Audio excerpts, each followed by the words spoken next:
Firstly, about my journey. Well, it has been quite long journey for me. I gave my first attempt in 2017, and I cleared prelims in my first attempt itself. In fact, I have given six prelims. मतलब मैंने छह के छह prelim दिए and I have qualified in every single one of them. तो मैंने छह CAC mains भी दिए और 3 बार लास्ट के मैंने फॉरेस्ट सर्विस का मेंस भी दिया है. एंड 2019 में मैंने अपना पहला इंटरव्यू दिया. उसके बाद 2020 में भी मैंने सिविल्स का इंटरव्यू दिया. उसके बाद मैंने 2 बार IFS का फॉरेस्ट सर्विस का इंटरव्यू दिया है. And finally this time after 6 prelims, 9 mains and 4 interviews, I have got AIR 49 in IFS 2023. तो ये वैसी जर्नी बहुत लंबी रही है. It has taken a lot of time. It has taken a lot of patience. और इस जर्नी ने मुझे बहुत कुछ सिखाया भी है. तो okay sweetie, I get back to the optionals. आप कौन सा ऑप्शनल आप सोच रहे हो, आप कब का अटेम्प्ट के लिए सोच रहे हो, वो भी मुझे बता दीजिए. I will talk accordingly. Yes, and next question is about prelims, GS and CSAT, उसकी प्रिपरेशन. क्योंकि अभी प्रीलिम सीजन चल रहा है तो I think this would be the most important question. Okay Sweety, मतलब आप 2025 का अटेम्प्ट सोच रहे हो. And what is your background, what optional, कौन सा ऑप्शनल आप लेना चाहोगे, ऐसा क्या सोच क्या रहे हो अभी? आपके पास टाइम तो है पूरा ऑप्शन प्रिपेयर करने का. अगर आप 25 के अटेम्प्ट के बारे में बात कर रहे हो तो आपके थॉट्स में जानना चाहूंगा. Then I will tell you my opinions कि क्या आप कर सकते हो. और जीएस, मतलब तब मैं प्रीलिम के बारे में बात करता हूँ. प्रीलिम के बारे में यार ये है कि कोई भी प्रीलिम का पेपर, पेपर 1 की बात कर रहा हूँ मैं, वो paper without without strong basics कभी नहीं निकल सकता. क्योंकि कोई भी आप पेपर उठा लो, कोई भी कोचिंग का, कोई भी यूपीएससी किसी भी ईयर का, यू विल फाइंड कि आपको ये पता चल जाएगा कि यार 60 से 70 क्वेश्चंस हमेशा बेसिक से आते ही आते हैं. तो इसलिए आप बेसिक पे ज्यादा ध्यान दीजिए. Basics of polity, economy, environment, science, tech, history, geography, ये सारे बेसिक्स चैप्टर, बेसिक टॉपिक्स है जहाँ का आपका अगर क्लैरिटी है तो आपको 60 से 70 क्वेश्चन में आपको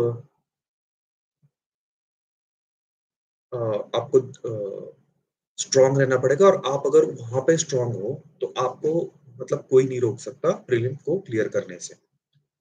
एंड करंट अफेयर्स की अगर बात की जाए तो मैंने Santosh Kumar sir, level up IAS के जो है, उनके साथ करंट अफेयर्स की है. एंड वो करंट अफेयर्स बहुत ही एग्जॉस्टिवली कराते हैं. और लास्ट ईयर से उन्होंने एक प्रीलिम्स मास्टर्स प्रोग्राम करके एक चालू किया जहाँ पे वो बेसिक्स बहुत अच्छे से कराते हैं.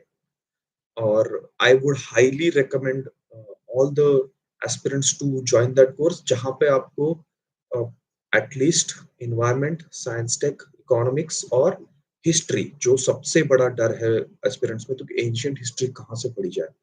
आप एक बार अगर निखिल सर से पढ़ोगे लेवल अप आईएएस में तो आपको ऐसा लगेगा कि हिस्ट्री जितना प्यारा सब्जेक्ट दुनिया में कोई नहीं. क्योंकि एक अच्छे टीचर की वैल्यू क्या होती है ये मैं बिल्कुल समझता हूँ. अच्छा टीचर आपको काफी आपके लिए आसान कर देता है चीजें. That is about paper 1. और पेपर 2 जो सीसैट है, जो कि मेरा फोर्टे है, मैं पिछले 2 साल से सीसैट पढ़ा रहा था लेवल अप आईएएस में ही. एंड मैंने बहुत सारे बच्चों के साथ काम किया है, उनको सीसैट की वीकनेसेस को मैं समझता हूँ और मैंने पढ़ाया भी है. और उसी एंगल से मैंने इस बार जो प्रीलिम दे रहे हैं उनके लिए क्रैश कोर्स में यूट्यूब लाइव पे लेके आ रहे हैं हम लोग, डेवलप आईएएस के यूट्यूब चैनल पे. आप अपने दोस्तों को जो इस बार दे रहे हैं बताइए. अगर आप 2025 का अटेम्प्ट दे रहे हैं तो मैं अपना पूरा कोर्स, ये तो क्रैश कोर्स है जो कि 10-15 दिन का मैक्सिमम होगा, बट जो पूरा कोर्स है मैं यूट्यूब पे डाल दूंगा. और आप वहां पे अच्छे से सीसैट पढ़ना और डाउट्स पूछ लेना. I will answer to them on the YouTube channel. और कोई और तरीके से आप मुझे पूछ सकते हैं. मैं इंस्टाग्राम पे भी पूछ सकते हो आप, या फिर आप मैसेज कर सकते हो, मेल कर सकते हो. That is all fine. तो वो सीसैट हो गया. मैं अपना पूरा कोर्स मैं यूट्यूब पे डाल दूंगा, पूरा आपके लिए फ्री होगा. आपको कहीं पे भी सीसैट के लिए भागने की जरूरत नहीं है. सारे पीवाईक्यू उस कोर्स में कवर्ड है. और बहुत बेसिक से बहुत लॉजिक के हिसाब से मैंने वहाँ पे पढ़ाया है, तो आप उसका फ़ायदा ज़रूर लीजिए।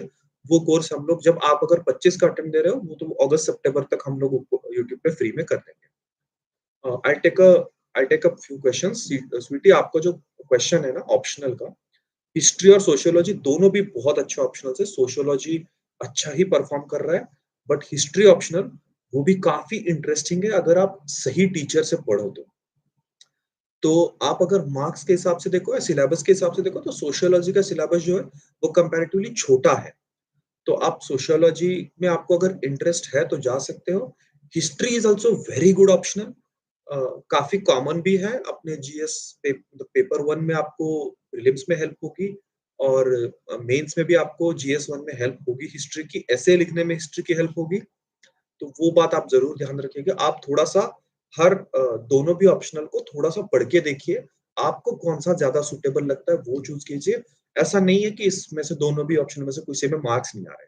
हिस्ट्री में भी हमने देखा जैसे कि लास्ट ईयर एआईआर 1 ही आया था, सृष्टि शर्मा जो थी, उनका हिस्ट्री ऑप्शनल था, श्रुति शर्मा। तो आप उनका देख के आप हिस्ट्री ऑप्शनल ज़रूर ले सकते हो बट अच्छे टीचर से पढ़ना और मेहनत करना ज़रूरी है दोनों भी ऑप्शनल में।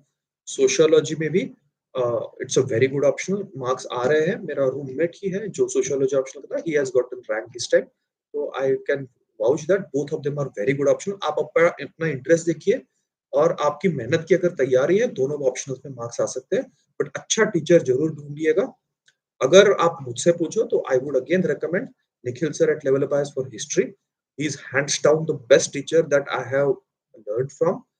जो मेरी भी ये भी 2017 से 24 तक 7-8 साल की जर्नी रही है, उसमें वो हैंड्स डाउन सबसे बेस्ट टीचर है। आप उनका यूट्यूब पे भी कोई भी लेक्चर देख लीजिए, आपको समझ आ जाएगा मैं क्या बोल रहा हूँ। सोशियोलॉजी के लिए निषाद सर है लेवल अप आईपीएस में, उनका तो already he is a star teacher sociology में है, तो आप उनको अप्रोच कर सकते हैं या फिर आपको कोई और फ्रेंड है जो टॉपर सोशियोलॉजी और हिस्ट्री के हैं, उनसे आप बात कर सकते हैं। ओके, नेक्स्ट मुझे मोटिवेशन कहाँ से मिला था? मोटिवेशन यार देखो मेरा ऐसा मानना है कि जब आपकी जर्नी लंबी होती है ना, तो मोटिवेशन कम ज़्यादा होता रहता है।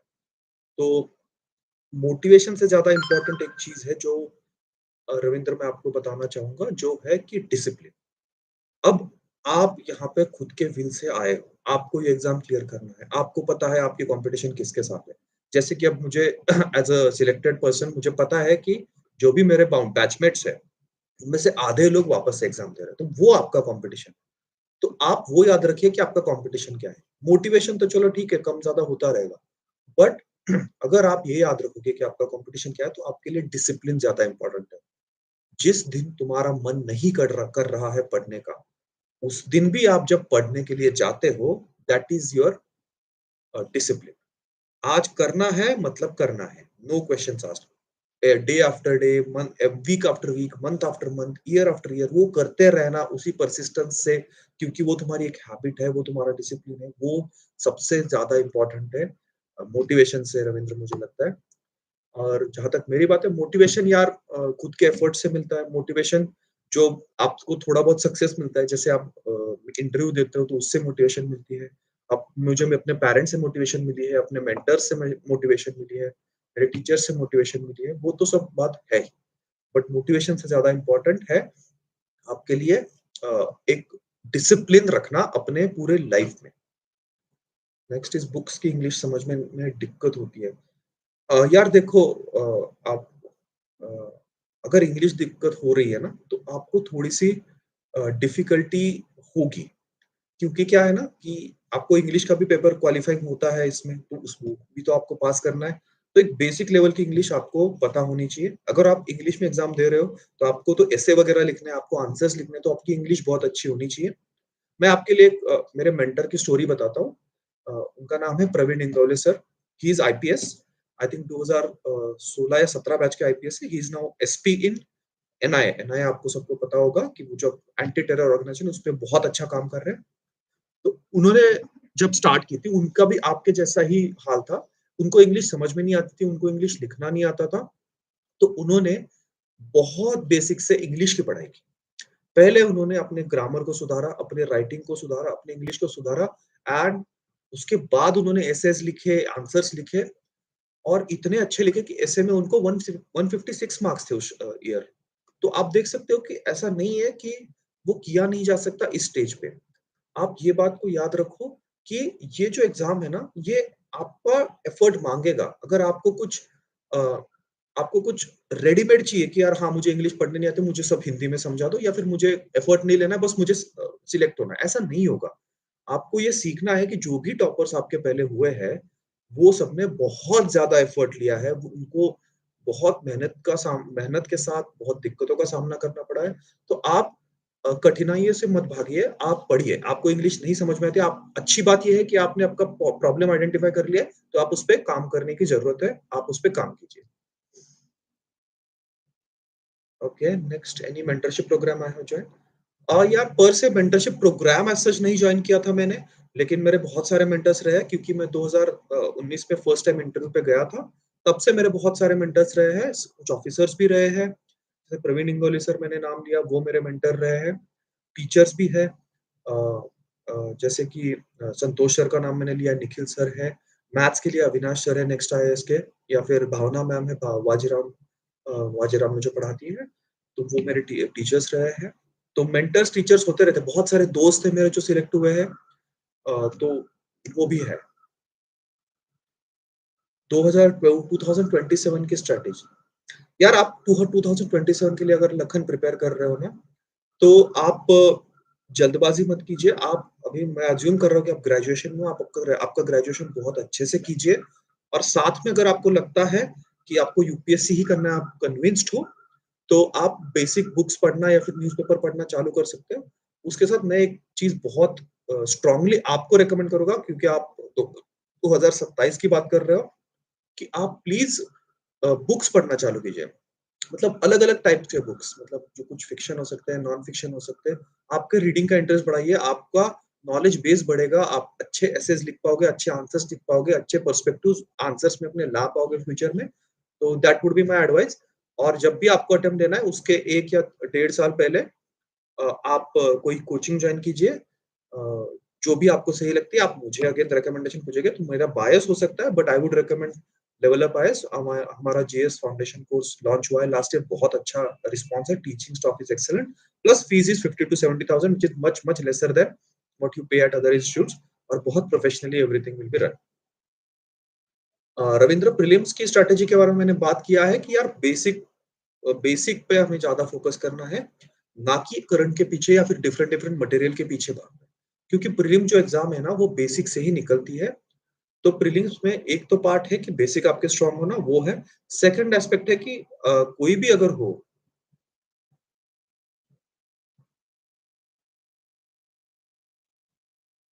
ओके, स्पेसिफिक बुक लिस्ट और वो सब।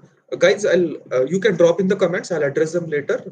जैसे कि रविंद्र सजेस्ट कर रहे हैं, I will talk about my journey. I have already talked about my journey Ravindra. मैंने जैसे बताया, I have given 6 prelims, I have cleared all the prelims. मैंने 6 मेंस भी दिए सिविल्स के और 3 फॉरेस्ट के भी दिए हैं, और मैंने 4 इंटरव्यू दिए हैं और इस लास्ट इंटरव्यू में मेरा सिलेक्शन हो गया है। तो it has been a very long journey for me. इस जर्नी ने मुझे बहुत रेज़िलियंस सिखाया है, मेंटल स्ट्रेंथ क्या होती है वो सिखाया है, और आप भी मेरी गलतियों से सीखिए कि यार किसी भी चीज़ को हल्के में मत लेना। जो मैंने इनिशियल अटेम्प्ट्स में मेरी गलती हुई कि यार मैंने थोड़ा हल्के में लिया एग्ज़ाम को, तो इसलिए मेरा कुछ अटेम्प्ट्स वेस्ट भी हो गए।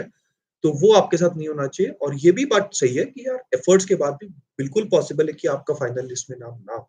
तो उसके बाद आप ज़ीरो पे आते हो, तो मेरी गलतियों से ये ज़रूर सीखना आप कि आपके जब 2 या 3 अटेम्प्ट हो जाए, जो आप सोच के आए थे, उसके बाद आप प्लान बी ज़रूर ढूँढिएगा। That is my strong strong recommendation.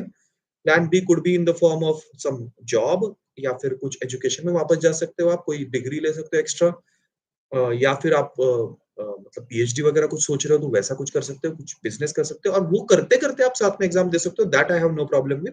अगर आपका ये ड्रीम है तो आप ज़रूर परस्यू कीजिए, बट कुछ ना कुछ प्लान बी ज़रूर रखिए after your 2-3 attempts, because at the end अगर आपका सिलेक्शन नहीं हुआ, तो आपके हाथ में कुछ नहीं होता, तो वैसे आपके लाइफ़ के बस 5-6 साल, 5-7 साल वेस्ट हो जाएँगे, वो मत करना, कुछ बैकअप प्लान ज़रूर रखना।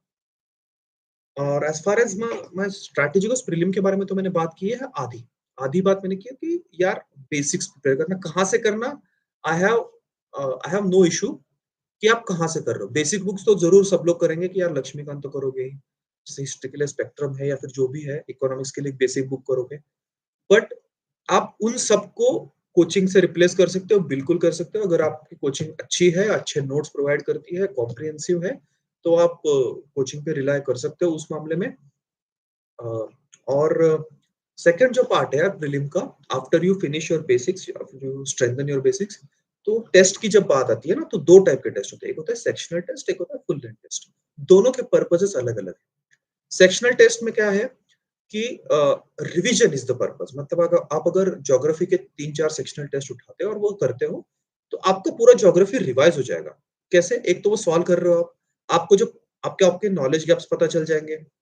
फिर वो नॉलेज गैप्स आप फिल करोगे। चाहे तो आप वो सॉल्यूशन से ही फिल कर लो, अगर आपको फिर भी डिफिकल्टी हो रही है तो गो ऑन यूट्यूब और go to the your basics books and वहाँ से वो टॉपिक कवर कर लो so that you have conceptual clarity. दूसरा है कि full length test. Full length test का क्या है ना कि उसका पर्पस है कि आपको एक्चुअल एग्जामिनेशन सिनेरियो को मॉक करना, तो उसमें टाइम मैनेजमेंट क्रूशियल होता है। उसमें आप जो भी आइटरेशंस करोगे कि फर्स्ट आइटरेशन में इतने करूँगा, जो मुझे अच्छे से आते हैं वही करूँगा, फिर सेकंड, फिर थर्ड, फिर वो सब प्रैक्टिस करना, वो फुल लेंथ टेस्ट जो आप एग्ज़ाम सेंटर में जाके देते हो, उसका वो पर्पस है। और तीसरा पर्पस है कि यार कोई भी पेपर आपके सामने जब आएगा और किसी को भी इंक्लूडिंग माय सेल्फ, किसी को भी 50-55 से ज़्यादा क्वेश्चन्स को के बारे में नहीं पता होगा, लेकिन आपको अटेम्प्ट तो थोड़े ज़्यादा करने हैं। तो बाकी के 30 क्वेश्चन या फिर जो भी आप करना चाहते हो, वो कैसे करोगे?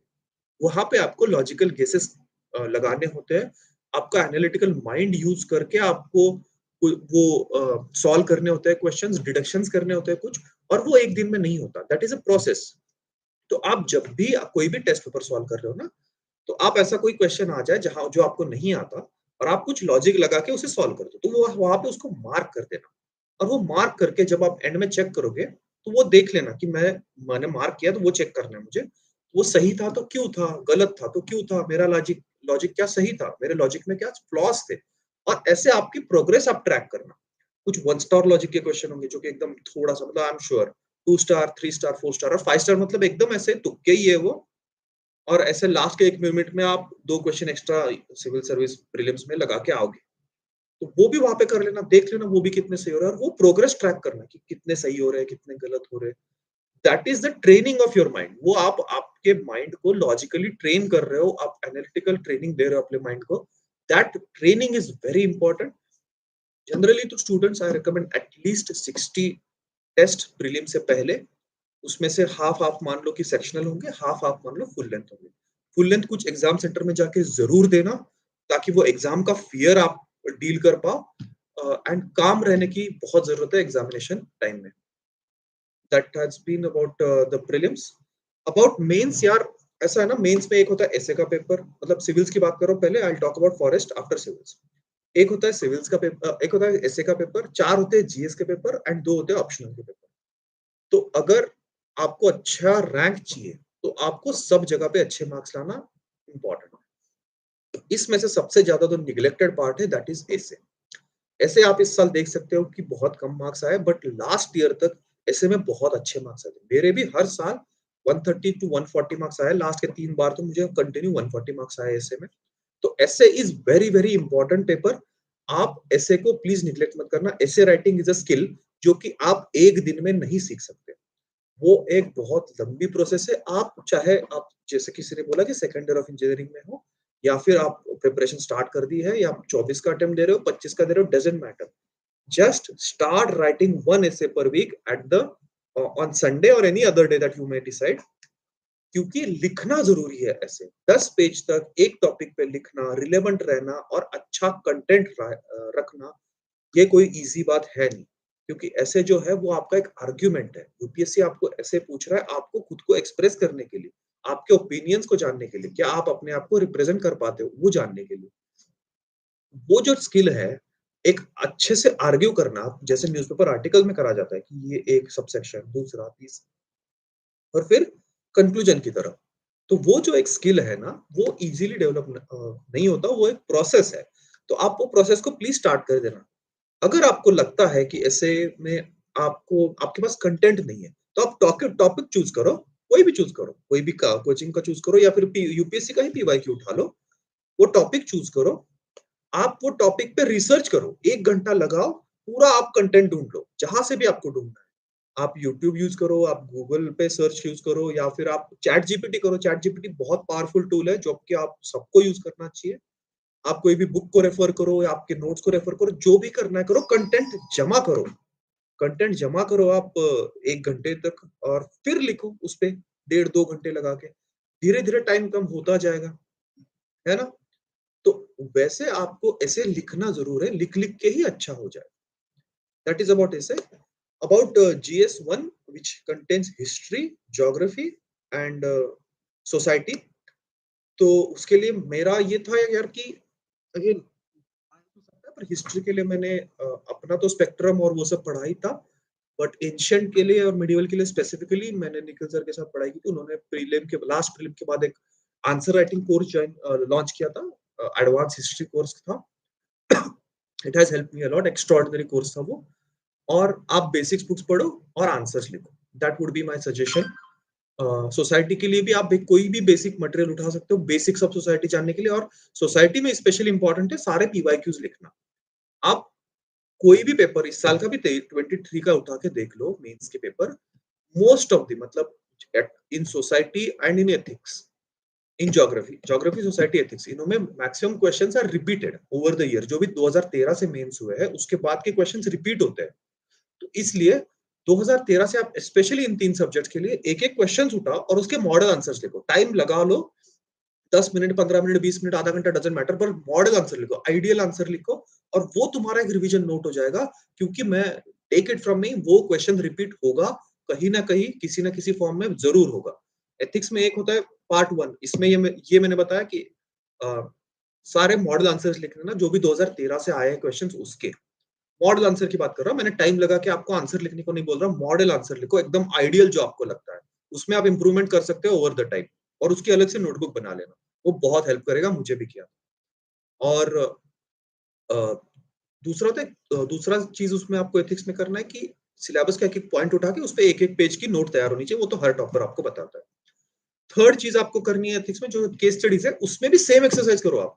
2013 से आज तक हमारे पास 100 प्लस केस स्टडीज़ यूपीएससी ने खुद ने दी है पीवाईक्यूज़ के फॉर्म में।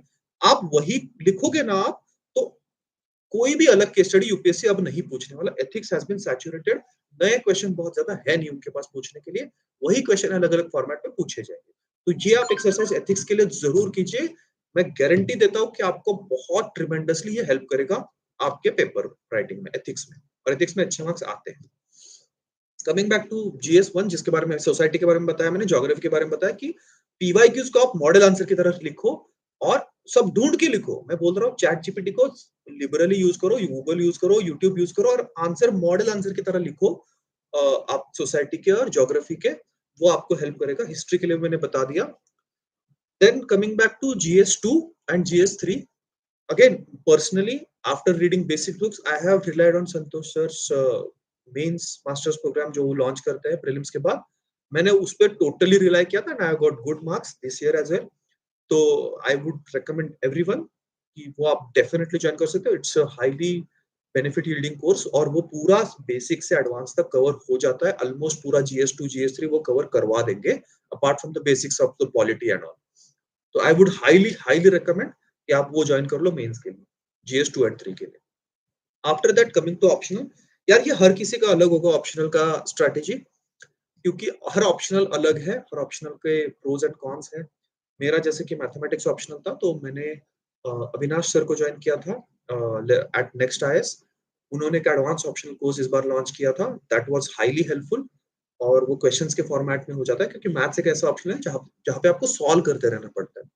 तो वो था। और बिकॉज़ माय बेसिक बैकग्राउंड, मतलब मैंने एमएससी मैथ्स की है बिट्स पिलानी से, सो मेरा वैसे तो मैथ्स बैकग्राउंड है, इसलिए वो थोड़ा-सा मुझे ईज़ी गया शायद।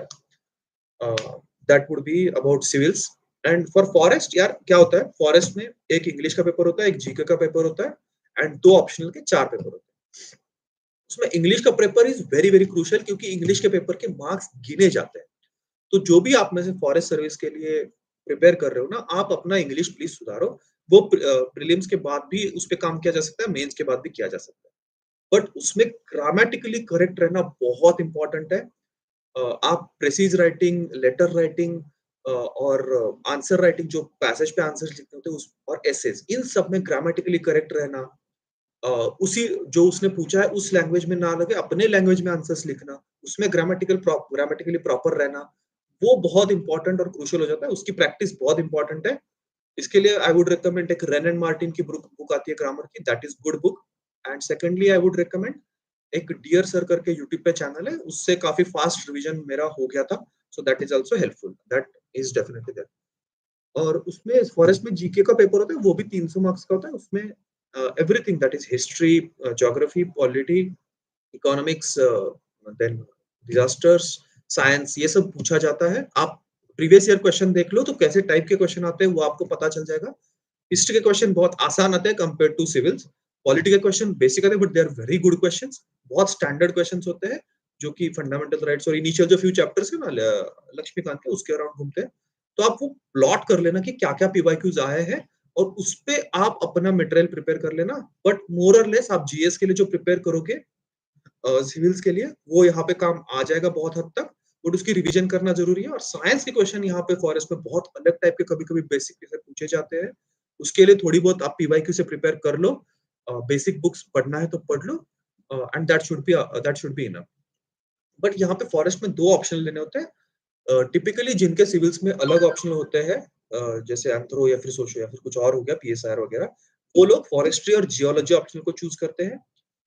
फॉरेस्ट्री तो ऑलमोस्ट 98% लोग फॉरेस्ट्री ऑप्शनल चूज़ करते ही है because it's a small syllabus और फॉरेस्ट सर्विस के लिए फॉरेस्ट्री ऑप्शनल बहुत रिलेवेंट है।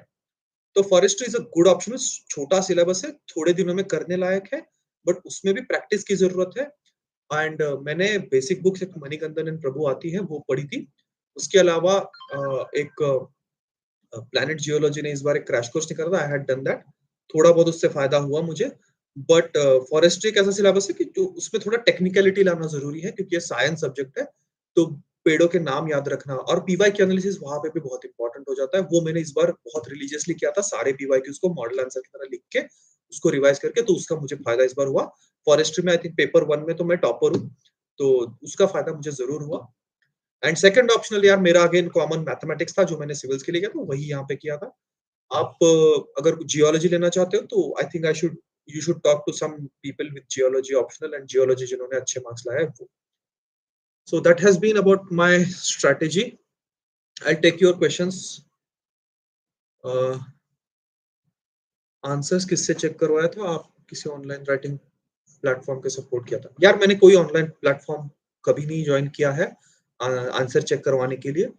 आप भी आप जहाँ पे भी पढ़ते हो, जिस भी कोचिंग में पढ़ते हो, वहाँ पे आप कोई एक टीचर को पकड़िए या फिर कोई मेंटर को पकड़िए और उनसे चेक करवाइए। अगर आप किसी कोचिंग में नहीं हो, तो आपके किसी दोस्त को दीजिए।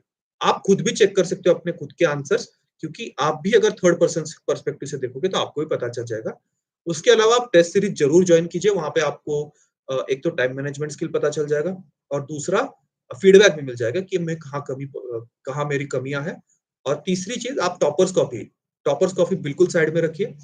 आप क्वेश्चन रखिए सामने, आंसर लिखिए, टॉपर्स के आंसर साइड में रखिए, आप आंसर लिखो, पहले आप आंसर लिखो और फिर टॉपर्स के साथ कंपेयर करके देख लो कि मैं क्या बेटर कर सकता था, इंट्रोडक्शन, कंक्लूजन, बॉडी में क्या कोई एडिशनल पॉइंट मैं डाल सकता था। ये सब आप अपना खुद का माइंड लगाएँगे क्योंकि ये यार है ना एग्ज़ाम ऐसा है कि एक लिमिट के बाद यहाँ पे स्पून फीडिंग नहीं हो सकता। तो आप अपने साइड से पूरा आपका एप्लीकेशन ऑफ माइंड वहाँ पे लगाइए। कोई अच्छा टीचर, अच्छा मेंटर आपके पास हो, वेल एंड गुड। मैंने पर्सनली वैसे कोई नहीं चेक कराने के लिए ऑनलाइन प्लेटफ़ॉर्म जॉइन किया था और लास्ट 2 ईयर से I was teaching at level of IAS तो I had access to my colleagues there तो मैं उनको अपने आंसर्स दिखाता था। तो अगर आप स्टूडेंट हो वहाँ पे, तो आप वहाँ पे बिल्कुल बहुत अच्छी टीचिंग स्टाफ है, वहाँ पे आ सकते हो। और अगर कहीं और आप पढ़ रहे हो, तो उन टीचर्स को आप दिखाइए एंड उनसे फीडबैक लीजिए। मेंटरशिप प्रोग्राम मैंने कोई जॉइन नहीं किया था। देन कोचिंग लखन मैंने 2017 में पुणे में यूनिक एकेडमी में वो जॉइन किया था। तो बट अगेन 2 साल मैंने वहाँ पे पुणे में था तब इतने अच्छे से प्रिपरेशन नहीं की। लेकिन 2019 में मैंने संतोष सर को जॉइन किया उनके करंट अफेयर्स प्रोग्राम के लिए, तब मुझे मेरा पहली बार मेंस क्लियर हुआ था। सो उसके बाद से मैं लेवल अप आई से कनेक्टेड हूँ। मैंने अविनाश सर से पढ़ा है नेक्स्ट आईएएस में जो भी पढ़ा रहे मैथ्स का, एंड देन भावना मैम जो वाजीराम में पढ़ाती है मैथ्स अगेन, एंड थर्डली मैंने एक बार आईएमएस की टेस्ट सीरीज भी लगाई थी मैथ्स के लिए। ठीक है। प्रीलिम की स्ट्रैटेजी रविंद्र मैंने अभी ऑलरेडी बता दिया है। Congratulations, thank you. Specific book list, यार देखो मेरा ऐसा मानना है ना कि बेसिक बुक्स तो बिल्कुल बेसिक्स है, वो आप पढ़ना ही चाहिए आपको। मतलब पॉलिटी के लिए लक्ष्मीकांत पढ़ना ही चाहिए, या फिर इकोनॉमिक्स के लिए आप कोई भी बेसिक बुक उठा लो, रमेश सिंह उठा लो, संजीव वर्मा उठा लो, कोई भी उठा लो, आपको बेसिक्स क्लियर होनी चाहिए, दैट इज द पॉइंट। या फिर ज्योग्राफी के लिए मैंने जैसे एनसीईआरटी है और जीसी लियोंग मैंने रेफर की थी, that though both are good books. Apart from that यार देखो, कोई भी बुक को रिप्लेस किया जा सकता है विद समथिंग बेटर, एंड आज हम इंफॉर्मेशन एज में जी रहे हैं। यूट्यूब पे या फिर चैट जीपीटी या फिर गूगल पे आपको बहुत अच्छे रिसोर्सेज मिल जाएंगे, बस आपको वो पता होना चाहिए कि ये अच्छा है या बुरा है। बेसिक बुक्स एवरी टॉपर ने जो बताया है वही मेरा रिकमेंडेशन है, मैं कोई स्पेशल बुक लिस्ट आपको अलग से नहीं बताऊंगा, वही आप पढ़िए। मतलब पॉलिटी के लिए लक्ष्मीकांत पढ़ना ही पढ़ना। स्पेक्ट्रम हिस्ट्री के लिए मैंने यूज किया था, आप भी बिल्कुल करिएगा। फिर इकोनॉमिक्स के लिए मैंने संजीव वर्मा यूज किया था, Ramesh Singh is also good book. या फिर आप उससे कोई भी कोचिंग का मटेरियल अगर वो सेल्फ कॉम्प्रिहेंसिव हो तो उसको यूज कर सकते हो। एंड जस्ट बाकी तो आप एनवायरनमेंट के लिए मैंने संतोष सर के लिए रेफर किया था, एनवायरनमेंट साइंस टेक फुल्ली मैंने संतोष सर की हेल्प ली थी। Yes. Engineering currently second year student. Okay, जैसे मैंने आप पहले भी बताया कि आप यहाँ अभी इस मोमेंट पे आप अपनी इंजीनियरिंग पे जरूर ध्यान दीजिए। देन आप बुक्स पढ़ना चालू कीजिए। मैं यूपीएससी स्पेसिफिक बुक्स नहीं बोल रहा हूँ, जस्ट जनरल रीडिंग अपना बढ़ाइए, रीडिंग की हैबिट बढ़ाइए, रीडिंग की स्पीड बढ़ाइए, उसका बहुत आपको बाद में फायदा होगा। और आप न्यूज़पेपर पढ़ना चालू कर सकते हो, and may be in your final year after your placement and all you can full fledged prepare for UPSC. आप कोई कोचिंग जरूर ज्वाइन कीजिए। प्रीवियस कुछ ईयर से जीएस3 में मार्क्स नहीं आ रहे, इवन 100 मार्क्स लाना बहुत मुश्किल हो गया, तो आपने जीएस3 कैसे प्रिपेयर किया? मैंने बताया जीएस3 मैंने संतोष सर के साथ प्रिपेयर किया था होल हार्टेडली, और कुछ बेसिक बुक्स जैसे कि इकोनॉमिक्स के लिए मैंने संजीव वर्मा यूज की थी। फिर एनवायरनमेंट के लिए मैंने उनका ही मटेरियल यूज किया है, एनवायरनमेंट। फिर इंटरनल अफेयर्स में आप एक एक टॉपिक ले लीजिए, उस पे आप गूगल सर्च करके मैंने अपने खुद के नोट्स बनाए थे। फिर और साइंस टेक के लिए भी मैंने संतोष सर की ही हेल्प ली थी। इसमें यार देखो मार्क्स का यार तुम्हारे हाथ में नहीं है, यू डोंट नो यार। मतलब लास्ट ईयर तक ऐसे में 140 में इजीली मार्क्स आते थे, 130 140 में। इस बार 100 भी बहुत, ऑलमोस्ट सारे टॉपर्स के 100 के अराउंड मार्क्स है। कभी कभी जीएस 1 में बहुत ज्यादा मार्क्स आते हैं, कभी बहुत कम आते हैं, कभी 2 में बहुत आते हैं, कभी कम आते हैं, 3 में कभी अभी कम आ रहे हैं, कभी ज्यादा आएंगे। वो तुम्हारे हाथ में नहीं है। कौन से पेपर में वो कैसी मार्क्स है तुम्हारे हाथ में, बस तुम्हारी प्रिपरेशन है। और क्योंकि ये कंपटीशन कॉम्पिटिटिव एग्जाम है, आपको बाकियों से बेटर करना, तो आप अपने स्ट्रेंथ्स पे काम कीजिए और आप अपना 100% दीजिए, अपनी तरफ से आप पूरा करिए। और मार्क्स कैसे आएंगे वो अल्टीमेटली यूपीएससी के हाथ में है, वो उस किस साल कैसा मार्किंग करते हैं वो आपके हाथ में है ही नहीं। प्रीलिम्स मेंस और ऑप्शनल स्ट्रेटेजी और बुक लिस्ट मैंने बता दिया है। कोचिंग मटेरियल इनफ है या any other material to follow करें? यार कोचिंग पे डिपेंड करता है, मैं ऐसा ब्लैंकेट स्टेटमेंट तो हर कोचिंग के लिए नहीं कर सकता यार। बट कोचिंग मटेरियल अगर हो सकता है ना, बिल्कुल ऐसी मैं तो ऐसा नहीं मानता कि कोचिंग कोई खराब चीज है या फिर कोचिंग की हेल्प नहीं होगी। कोचिंग की बिल्कुल बहुत हेल्प होती है। Almost every topper you will meet, उन्होंने कभी ना कभी कोई ना कोई कोचिंग ज्वाइन की होगी और किसी ना किसी मेंटर का या फिर टीचर का हेल्प लिया होगा, तो वो बात तो है। तो कोचिंग का मटेरियल इनफ हो सकता है, बट वो मटेरियल पे डिपेंड करता है। मैं सारे कोचिंग की बात नहीं कर सकता, मैं लेवल अप की बात कर सकता हूँ। मैंने पर्सनली यूज किया और मैंने पढ़ाया भी है, तो वो है कॉम्प्रिहेंसिव। एटलीस्ट संतोष सर और निखिल सर के जो भी मटेरियल्स है वो बहुत कॉम्प्रिहेंसिव है। और एंथ्रो और एंथ्रोपोलॉजी सोशियोलॉजी के लिए भी कॉम्प्रिहेंसिव मटेरियल आपको मिल जाएगा। और मैं सीसैट पढ़ा था, तो सीसैट के भी मटेरियल बहुत कॉम्प्रिहेंसिव है। सीसैट के मेरे सारे जो बुकलेट्स हैं वो मेरे टेलीग्राम चैनल पे अपने अपलोड कर लिए हैं। CSE/IFS विद अभिषेक करके चैनल है, आप उस पे आपको सीसैट के सारे बुकलेट्स मेरे फ्री में अवेलेबल है। आप डाउनलोड कीजिएगा, आपको पता चल जाएगा दे आर कॉम्प्रिहेंसिव। उसके बाद आपको कोई भी बुक पढ़ने की जरूरत है नहीं। हाँ,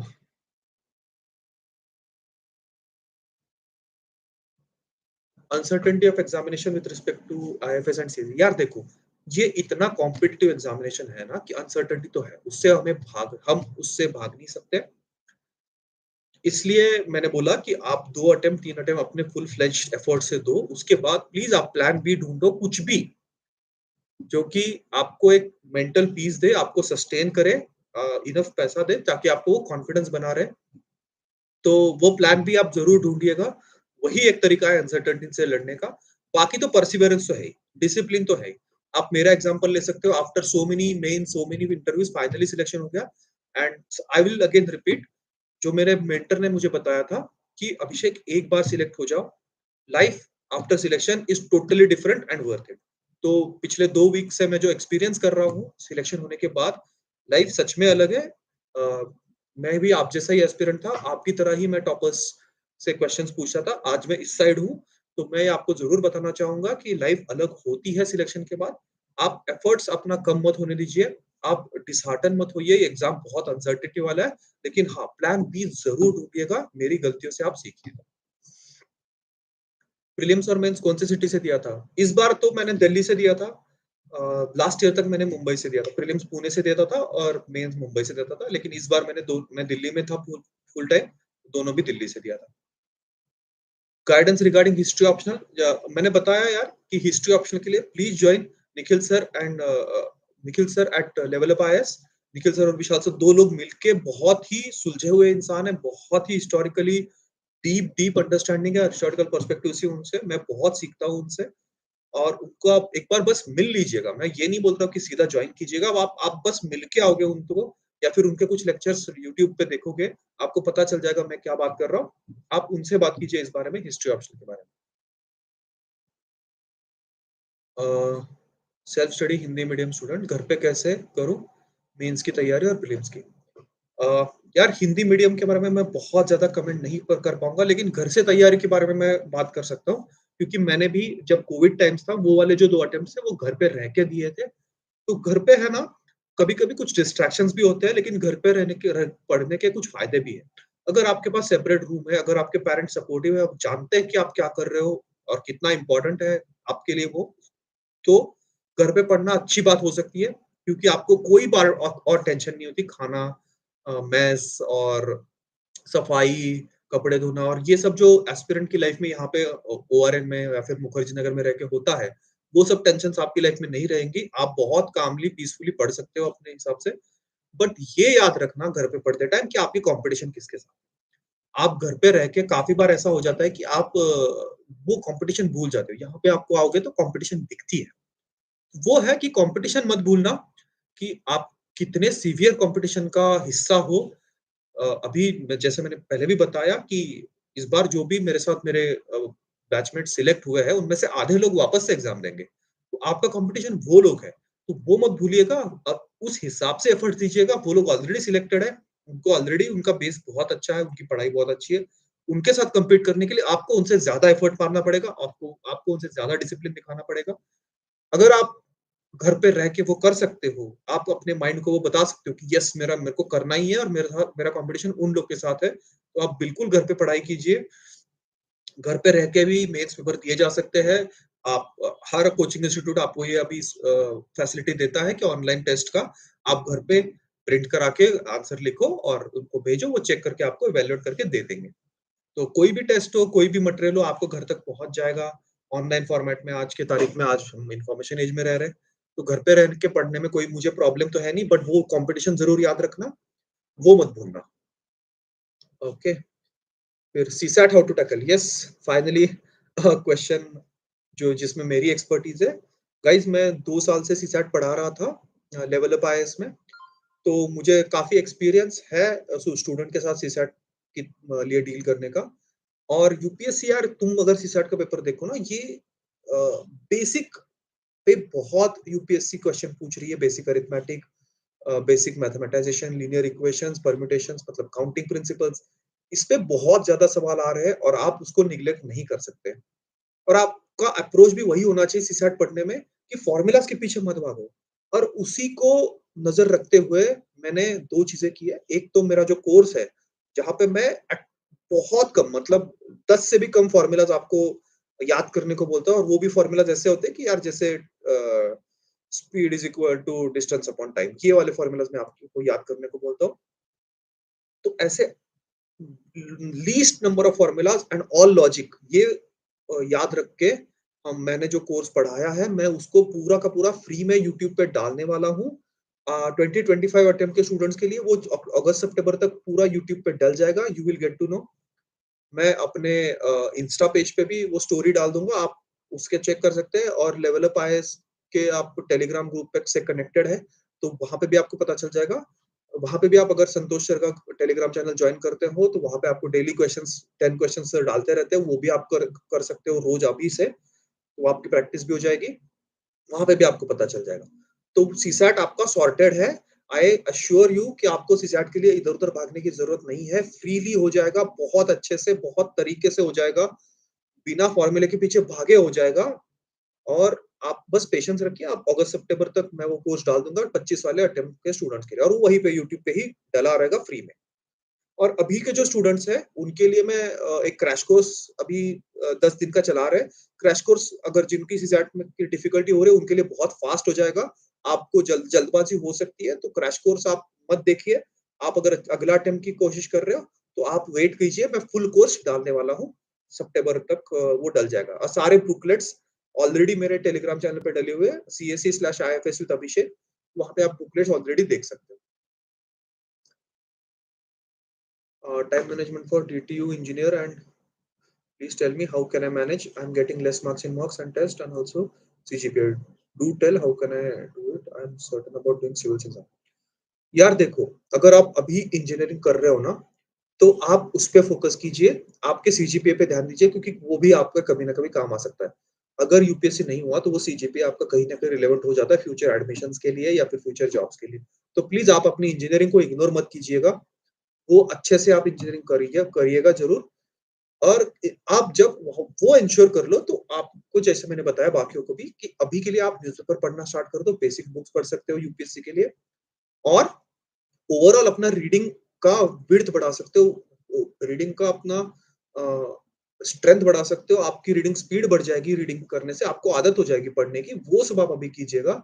जब आपकी इंजीनियरिंग कंप्लीट होगी, तब आप 1 साल पूरा यूपीएससी के लिए लगा के, उसके बाद एग्ज़ाम दे सकते हो। 1 साल से कोई प्रॉब्लम नहीं होता। I am telling you, I am giving my 5th attempt in IFS, 6th attempt in civils. कोई भी प्रॉब्लम नहीं है अगर आप थोड़ा-सा लेट सिलेक्ट हो, 1 साल आप पूरा यूपीएससी को आपको देना ही पड़ता है। इमीडिएटली कॉलेज के बाद एग्ज़ाम देके निकालूँगा, ऐसा कोई ज़रूरी नहीं है।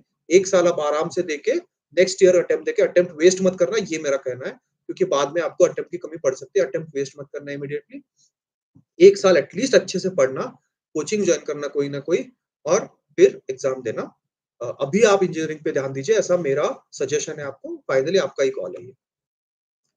History optional sir, any friends you have? History optional के यार मेरे फ्रेंड्स नहीं है, लेकिन मैंने ऑलरेडी बता दिया आपको कि निखिल सर से आप बात कीजिए लेवल अप आईएएस में।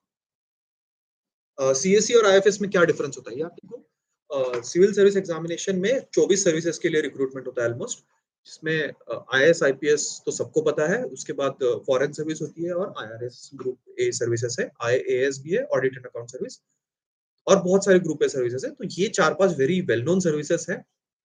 फॉरेस्ट सर्विस जो है, वो एक ऑल इंडिया सर्विस है। इंडिया में 3 ऑल इंडिया सर्विसेज है, आईएएस, आईपीएस एंड आईएफएस, जो Indian forest service. All India service मतलब rank wise, salary wise, perks wise all India service are at the best, जो सबको पता है। फॉरेस्ट सर्विस अलग एग्जाम क्यों है?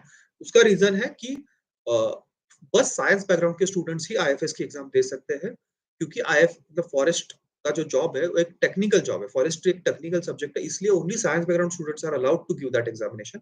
इसलिए उनको अलग एग्जाम लेना पड़ता है। प्रीलिम्स इन दोनों का कॉमन होता है, but IFS is an excellent service.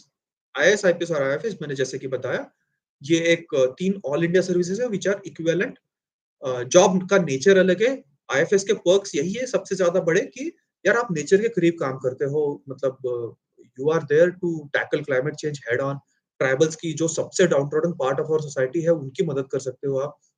और जो most pristine parts of our country है, जो कि फॉरेस्ट है, उनका आपको एक्सेस रहता है। जो नेशनल फॉरेस्ट पॉलिसी का इम्प्लीमेंटेशन रहता है, जो वर्किंग प्लान रहता है हर डिवीजन का, उसको आप इम्प्लीमेंट करते हो और फ्यूचर के हिसाब से forest service is going to be key service in my opinion to tackle climate change. जैसे कि आप देख रहे हो कि दिल्ली में या फिर नॉर्थ इंडिया में बहुत जगह पे हीट वेव चल रहा है, तो ये सब क्लाइमेट चेंज के इम्पैक्ट को मिटिगेट करने के लिए फॉरेस्ट सर्विस एक बहुत क्रूशियल सर्विस होने वाला है फ्यूचर में। और आप ज़रूर आप में से जो लोग हैं वो फॉरेस्ट सर्विस के बारे में जो दे सकते हैं वो ज़रूर सोचें। और मैंने बहुत लोग ऐसे देखे कि जो प्रीलिम्स का जब फॉरेस्ट का कट ऑफ हो जाता है ना, तो वो सिविल्स का मेंस स्किप कर देते हैं और सीधा फॉरेस्ट का मेंस देते हैं, क्योंकि 4, 5, 6 महीने मिल जाते हैं आपको मेंस की प्रिपरेशन के लिए फॉरेस्ट के। और फिर वो मेंस निकलने का चांसेस बहुत हाई रह जाता है, बिकॉज़ बाकी लोग सिविल्स दे के फॉरेस्ट के लिए बस 40 दिन में कितना पढ़ेंगे और वर्सेस 6 महीने में कितना पढ़ेंगे। तो वो भी आप सोच सकते हो कि अगर आपका फॉरेस्ट का भी कट ऑफ निकल जाए, तो आप 1 साल के लिए सिविल्स का मेंस स्किप करके सीधा फॉरेस्ट का मेंस दे दो। अगर आपके अंडर वो एक सर्विस आ जाएगी, आप एक बार ऑल इंडिया सर्विस ऑफिसर बन गए, उसके बाद आप नेक्स्ट अटेम्प्ट सिविल्स का फिर से दे सकते हो, उसमें कोई प्रॉब्लम नहीं। डिफरेंस यही है। सीसैट के बारे में यार मैंने बता दिया Jyoti. Sorry I have been asked not to take names. Beginner ऐसे क्वेश्चंस को जब भी देखते हुए कुछ हिट नहीं करता है लिखने के लिए। क्या ये बिगिनर्स के साथ होता है? एक्सपांड करके हाँ, मैंने ऐसे के लिए बता दिया already, but I will repeat it. ऐसे एक बहुत ही नीश टॉपिक है जिसमें बहुत अच्छे मार्क्स आने के चांसेस हमेशा रहते हैं। तो ऐसे में है ना, आपको प्रैक्टिस ज़रूर चाहिए होती है। अगर आपको टॉपिक्स नहीं समझ रहा है, नहीं हिट हो रहा है, तो मतलब आप कोई ईज़ी टॉपिक से चालू कर लो, कोई प्रॉब्लम नहीं है। आप जो आपको ईज़ीएस्ट टॉपिक लग रहा है, स्कूल का जो कोई टॉपिक उठा लो और उसपे 10 पेज लिखने की कोशिश करो और उसमें 1 घंटा लगा के पूरा मटेरियल इकट्ठा करके बाद में लिख लो, कोई प्रॉब्लम नहीं। बट वो लिखना ज़रूरी है, अभी से लिखना चालू कर दो, तब जाके 1 साल में आप अच्छे ऐसे लिख पाओगे। एंड आप बिगिनर हो, तो इसलिए मैं आपको सजेस्ट करूँगा कि एक अनुदीप दुरिशेट्टी सर जो है, उन्होंने अपना एक ब्लॉग लिखा है ऐसे पे। वो आप ब्लॉग पढ़िए, गूगल पे सर्च करोगे अनुदीप दुरिशेट्टी ब्लॉग ऐसे, वो आ जाएगा। उन्होंने एक बुक भी लिखी है, आप उसके भी रेफर कर सकते हो। उन्होंने बेसिक से बताया है एक बिगिनर के लिए कि ऐसे कैसे लिखा जाए। Which job UPSC preparation is good और बैड? यार गुड ओनली यार, कोई प्रॉब्लम नहीं है। आप अगर जॉब के साथ मैनेज कर पा रहे हो उतना टाइम तो ठीक है। बट इवेंचुअली आपको अगर ऐसा लग रहा है कि यार दोनों मैनेज नहीं हो पा रहा है, टाइम नहीं मिल रहा है, तो फिर you are losing out on competition. अगर आप ऑलरेडी प्रिपरेशन आपने एक 1 साल कोचिंग की है, तो बिल्कुल आप जॉब करते-करते कीजिए, कोई प्रॉब्लम नहीं है। बट अदरवाइज़ जॉब के साथ थोड़ा डिफिकल्ट हो सकता है। सीसैट के लिए मैं क्या कर रहा हूँ यार, मैं तो फैकल्टी हूँ तो सीसैट के लिए मैं कुछ नहीं कर रहा, मैं पढ़ा रहा हूँ and I told you how to deal with it. Why UPSC? देखो यार पर्सनली मैं जब मैथ्स कर रहा था, एमएससी मैथ्स कर रहा था, I was very deep into maths. But जब फाइनल ईयर में आते-आते मैंने रिसर्च प्रोजेक्ट्स वगैरह किए, मैंने थीसिस किया, तो मुझे ये समझ आ गया कि शायद मैं मैथ्स के लिए नहीं बना हूँ, शायद मैं रिसर्च मतलब ऐसे उतना मेरा एप्टीट्यूड मैथ्स में है नहीं जितना मुझे लगता था या फिर जितना एक मैथमेटिशियन को चाहिए, एक अच्छे मैथमेटिशियन को चाहिए। तो मैं तब मेरे फाइनल ईयर में आते-आते ढूँढ रहा था कुछ कि क्या अपॉर्च्युनिटीज़ होनी चाहिए, क्या अल्टरनेटिव्स हो सकते हैं लाइफ में। तो तब मुझे यूपीएससी एक बहुत ही वेल राउंडेड सर्विस लगी, यूपीएससी में जो भी सर्विसेज़ होती है और मुझे ऐसा लगा कि मेरी पर्सनैलिटी सूटेबल है इस सर्विसेज़ के लिए एंड जो भी मेरा सेल्फ इमेज है, मेरे एस्पिरेशंस है, उसको भी ये सर्विस फुलफिल कर पाएगी। तो इसलिए मैंने यूपीएससी करने का सोचा था and after my third attempt जब मैं इंटरव्यू गया तब मतलब I had to do it, क्योंकि एक बार इंटरव्यू आप जाते हो तो आपको लगता है कि बस थोड़े से बचा है तो एक और दे देता हूँ, एक और देता हूँ। इसलिए थोड़ा जर्नी मेरा लंबा खिंच गया। मिस्टेक्स मैंने बता दी है अब ऑलरेडी आपको। फर्स्ट एंड मेजर मिस्टेक कि यूपीएससी को हल्के में लेना इनिशियल 2 अटेम्प्ट्स में, जो जिसने मेरे अटेम्प्ट वेस्ट के हो गए 2। Second biggest mistake was not having plan B. इसलिए जब मेरा ये प्रोसेस लंबा खिंच गया, तो क्योंकि मेरे पास प्लान बी नहीं था, तो मैं बहुत वल्नरेबल था, बहुत ही अ, डरा हुआ था सबके बारे में कि ये नहीं होगा तो क्या होगा? मुझे फिर से स्क्रैच से स्टार्ट करना पड़ता सब कुछ। तो वो मेरी बहुत बड़ी गलती थी कि प्लान बी ना रखना। अ, थर्ड गलती थी कि यार मेरा जो मैथ्स ऑप्शनल है वो काफ़ी बाइनरी तरीके से है। वो ऑप्शनल के साथ मैंने स्टिक किया और even in my final attempt उसमें इवन व्हेन मेरी प्रिपरेशन बहुत ज़्यादा अच्छी थी, मतलब ईज़िली 300 प्लस मार्क्स आने लायक प्रिपरेशन थी। बट क्योंकि मैंने सिली मिस्टेक्स की इसलिए मुझे मार्क्स नहीं आए, तो मुझे वो मेरी एक मिस्टेक थी कि मुझे शायद मेरा ऑप्शनल इन बिटवीन कहीं तो चेंज करना चाहिए था। ये यार मेरी 3 मिस्टेक्स मैं कहूँगा। आंसर कैसे फ्रेम करना चाहिए? आंसर यार देखो, आंसर के कोई भी एक 3 पार्ट्स होते हैं, सब कोई बताता है आपको, टीचर भी बताएगा, मेंटर बताएगा, टॉपर्स बताएँगे। एक होता है इंट्रोडक्शन, एक होता है बॉडी, एक होता है कंक्लूजन। सिंपल चीज़ें को सिंपल रखो, कोई कॉम्प्लिकेट करने की ज़रूरत नहीं। और वो कैसे-कैसे करना है, बहुत सारे टॉपर्स ने बताया आपको। एक अक्षत जैन का आप वीडियो देख सकते हो, जो उन्होंने डाला था आई थिंक 2 साल पहले, 3 साल पहले जब भी वो सिलेक्ट हुए थे। या फिर कोई भी टॉपर का देख सकते हो आंसर राइटिंग पे। कोई भी वीडियो यूट्यूब का उठा के देख लो, they will tell you basics of answer writing and important चीज़ है लिखना स्टार्ट करो। मेरी प्रिपरेशन पहले करता हूँ, बाद में लिखना स्टार्ट कर दूँगा, that is just not going to work.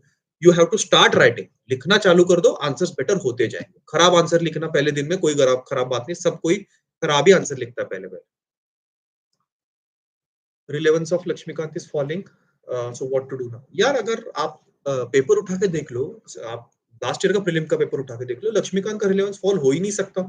वो एक बेसिक बुक है। हाँ, और लक्ष्मीकांत के साथ ऐसा मैं ये नहीं बोल रहा कि बस लक्ष्मीकांत इनफ है, बट लक्ष्मीकांत का रिलेवेंस कम नहीं हो रहा अकॉर्डिंग टू मी। लक्ष्मीकांत के साथ आप एक अपने मोबाइल में कॉन्स्टिट्यूशन की ऐप जरूर रखिएगा, कॉन्स्टिट्यूशन को बार बार रेफर करते रहिएगा जहां पे भी आप वो पढ़ रहे हो पार्ट। और उसके साथ आप कोचिंग जॉइन कर रहे हो, उनके कोचिंग के सर के वो कर दो, टेस्ट सीरीज में आप आंसर्स लिखोगे, वहाँ से आपकी प्रिपरेशन हो जाएगी। आप मॉक टेस्ट दोगे प्रीलिम्स के लिए, वहाँ से आपको गैप्स फिल हो जाएँगे, जो पॉलिटी के बाकी के चीज़ें हैं जो लक्ष्मीकांत में है नहीं। पॉलिटी के 4-5 आप सेक्शनल टेस्ट लगाओगे, वहाँ पे बहुत सारी चीज़ें आपकी कवर हो जाएँगी। प्लान बी कब से रखना है? यार इसका आंसर आप खुद दे सकते हो, बट मेरा रिकमेंडेशन है कि आप जितने भी अटेम्प्ट सोच के आए हो, 2 आए हो 2, तो 3 आए हो तो 3, तो 2 या 3 मैक्सिमम अटेम्प्ट के बाद आप प्लान बी ज़रूर रखना। Yes, I am always there for you guys as far as CSAT is concerned, because वो मेरी एक्सपर्टीज़ है, तो मैं बिल्कुल आपको जो भी चाहिए तो वो सीसैट के लिए मैं हेल्प बिल्कुल करूँगा। इम्पोर्टेंट टेम्पलेट्स, टेम्पलेट्स किस चीज़ के लिए? आंसर्स के लिए? आंसर्स के लिए यार टेम्पलेट्स वही होता है, basic template, intro, body, conclusion. 3 चीज़ें हैं, कोई भी आंसर में 3 चीज़ें होती हैं। एक होता है कॉन्टेक्स्ट, दूसरा होता है कंटेंट और तीसरा होता है प्रेजेंटेशन। कॉन्टेक्स्ट सबसे इम्पोर्टेंट है कि आंसर जो पूछ रहा है उसको लिखो। आपको जो आता है मत लिखो। Context is the key. तो कॉन्टेक्स्ट के बिना आंसर लिखोगे, कुछ मतलब जो तुम्हें आता है वो लिखोगे तो कोई फायदा नहीं है। Second part is content. Content is the king. जिसका जितना अच्छा कंटेंट उसके उतने ज्यादा अच्छे मार्क्स। तो मल्टीपल डायमेंशंस कवर करना, मल्टीपल पॉइंट्स लिखना, एकदम नीटली लिखना, एक के नीचे एक लिखना, सब डिवीजन सब हेडिंग्स डाल के लिखना, ये सब इंपॉर्टेंट है। तीसरा है स्ट्रक्चर। तो स्ट्रक्चर में वो होता है कि पहले क्या लिखे, बाद में क्या लिखे, पहला कौन सा पॉइंट, बाद में कौन सा पॉइंट। जो एग्जामिनर ने क्वेश्चन में पूछा है कि हाँ, गिव सजेशंस, तो सजेशंस को बॉक्स बना के 1 2 3 4 नॉर्मल लिखो, सिंपल रखो, दैट इज योर स्ट्रक्चर। और आप फ्लो चार्ट्स और वो सब यूज कर सकते हो, दैट इज ओनली व्हेन आपके पास लिखने के लिए बहुत ज्यादा चीजें हैं और वो पॉइंट्स के फॉर्मेट में नहीं आई, तभी मैं यूज करता था। आप बिल्कुल यूज कर सकते हो डायग्राम्स, फ्लो चार्ट्स, जो भी आपको यूज करना है। अगर उससे आपके आंसर की क्वालिटी बढ़ रही है तो वो जरूर यूज करना। बस करने के लिए मत करना, ओवरडू मत करना इस चीज को, ये मैं बताना चाहता हूँ। I think I have taken all the questions, let me see if anything is there. Telegram channel का नाम है आई CSE/IFS विद अभिषेक। ऑप्शनल के बारे में मैंने बात की है, प्री और मेंस के सोर्सेस, मेंस आंसर्स की बात कर ली मैंने, प्रैक्टिस मैंने कैसे की उसकी बात की। एक तो मैंने मॉडल आंसर लिखने की बात की और दूसरी बात की टेस्ट सीरीज लिखने की। दोनों भी इंपॉर्टेंट है। अगर आपको 2-4 लोग का अच्छा ग्रुप है, तो उसमें आप 2-4 लोग मिलके कोलैबोरेट करके भी आंसर राइटिंग कर सकते हो, that is also good idea, but time pass मत करना। प्रीवियस ईयर क्वेश्चन कितने इंपॉर्टेंट है? बहुत ज्यादा इंपॉर्टेंट है, एकदम क्रूशियल है। प्रीवियस ईयर क्वेश्चन के अलावा आप प्रिपरेशन मत कीजिएगा। PYQs are the key. PYQ को थीम रिपीट होती है क्या? बिल्कुल होती है, मैंने ऑलरेडी इसके बारे में बात किया है। पीवाईक्यू की थीम रिपीट होती है। इंटरव्यू बोर्ड और इंटरव्यू पैनल के बारे में, ओके, मैंने देखो टोटल 4 इंटरव्यू दिए हैं, तो चारों बार, 4 में से 2 बार मेरा सेम इंटरव्यू बोर्ड था। पहली बार मेरा था टीसी आनंद सर का बोर्ड था 2019 के अटेम्प्ट में। 2020 में I had R N Chaubey sir का बोर्ड। 2021 के फॉरेस्ट के इंटरव्यू में I had again TC Anand sir का बोर्ड एंड अभी वाला मेरा राज शुक्ला सर का बोर्ड था। यार मेरा यूट्यूब चैनल आप कर सकते हो ज्वाइन बट उसमें कुछ मैंने अभी डाला नहीं है। Maybe I let you guys know. आप टेलीग्राम चैनल ज्वाइन कीजिए। मैं अगर यूट्यूब चैनल पे कुछ डालूंगा I let you guys know there.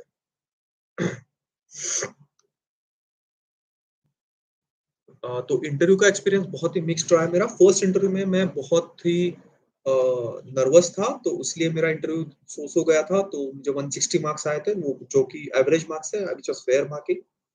Second interview जो चौबे सर का बोर्ड था यार उस साल चौबे सर ने बहुत सबको कम मार्क्स दिए थे एवरेज से भी कम।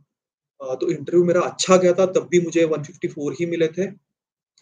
थर्ड बार मेरा टीसी आनंद सर का बोर्ड था तब तक मैं सेटल हो चुका था और फॉरेस्ट का इंटरव्यू मेरा जेन्युइनली अच्छा गया था मुझे पता भी था वो तब मुझे 198 आए थे फॉरेस्ट में। बट सिलेक्शन नहीं हुआ था क्योंकि मेरे मेंस में कम रह गए थे और इस बार मेरा राज शुक्ला सर का बोर्ड था। इस बार मुझे लगा था कि मेरा इंटरव्यू अच्छा नहीं गया है पर अंकित ओके वो यूट्यूब चैनल मेरे यूट्यूब चैनल पे नहीं अपलोड होंगे सीसैट की वीडियोस। लेवल अप आईएएस के यूट्यूब चैनल पे अपलोड होंगे आप उसको सब्सक्राइब कीजिएगा क्योंकि मैंने वहां पे पढ़ाया था ना। तो उनके पास वो सारे रिकॉर्डिंग्स है I will get it uploaded. तो लेवल अप आईएएस के यूट्यूब चैनल को आप सब्सक्राइब कीजिए।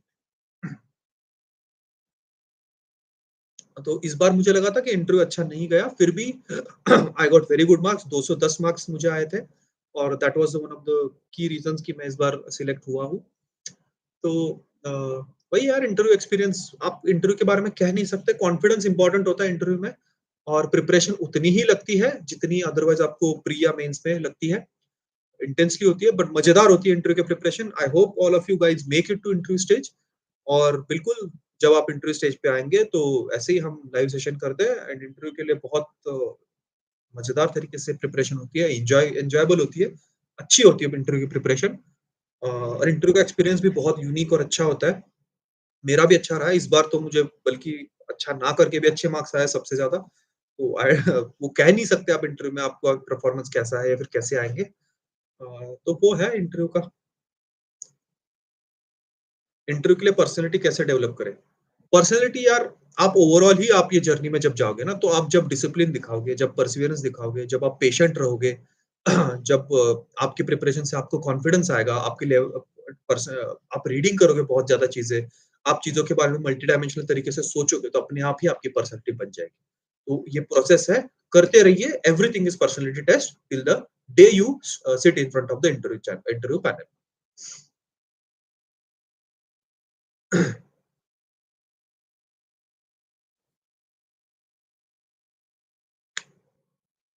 ओके मैपिंग के लिए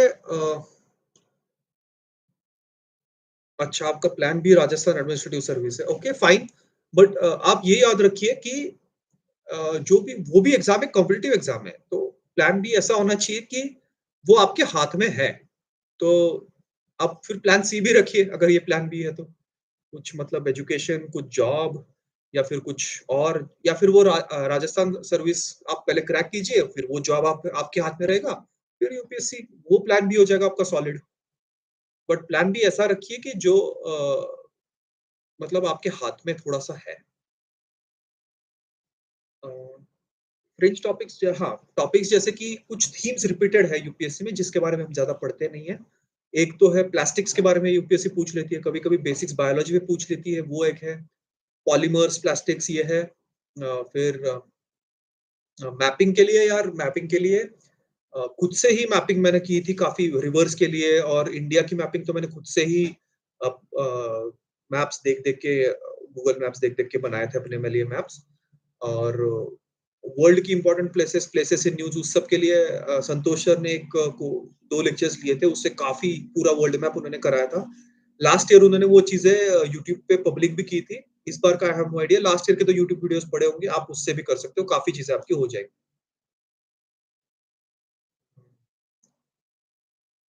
यूपीएससी में गलतियाँ ये सब हो गया सिलेबस सिलेबस का एनालिसिस कैसे करें?